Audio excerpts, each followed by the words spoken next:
जाणून बुजून सत्ताधाऱ्यांनी विरोधी पक्षनेतेपद जाहीर केलेलं नाही असं विनायक राऊत यांनी म्हटलंय। ठाकरेंच्या शिवसेनेकडून भास्कर जाधवांचं नाव चर्चेत होतं असं विनायक राऊत म्हणाले। भास्कर जाधवांची आक्रमकता पाहून विरोधी पक्षनेतेपद देण्यास टाळाटाळ असंही विनायक राऊत यांनी म्हटलंय। तर नितेश राणेंनी एकमेकांमध्ये वाद लावण्याचं त्यांना कळतं असंही विनायक राऊत म्हणतात। विधानसभेतील राडा म्हणजे लोकशाहीला कलंक लागेल असं काम असंही विनायक राऊत म्हणाले। आपल्यासोबत माजी खासदार विनायक राऊत आहेत।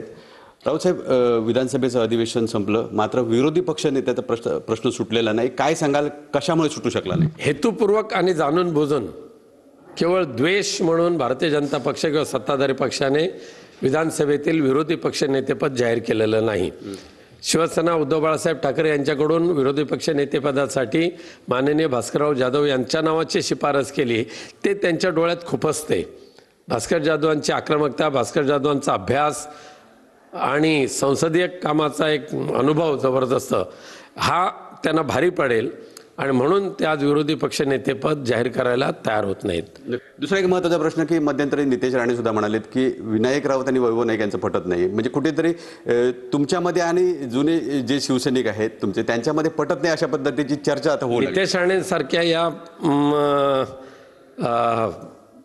पेग्विनला नेहमी दुसऱ्यांच्या एकमेकांमध्ये वाद कसे लावता येईल हेच पाहते। फक्त आग लावायचं धंदा करायचा हा एकमेव धंदा नितेश राणेंचा। विधानसभेचं अधिवेशन झालं आणि या शेवटच्या काही दिवसामध्ये राडा झाला, या राड्याकडे आपण कसं पाहताय? कोण जबाबदार होतं? ह्या लोकशाहीला कलंक लावण्याचं काम या राडेबाज विकृतीमुळे केलेलं आहे। हे होते विनायक राऊत। विकास गावकर, TV9 मराठी, सिंधुदुर्ग।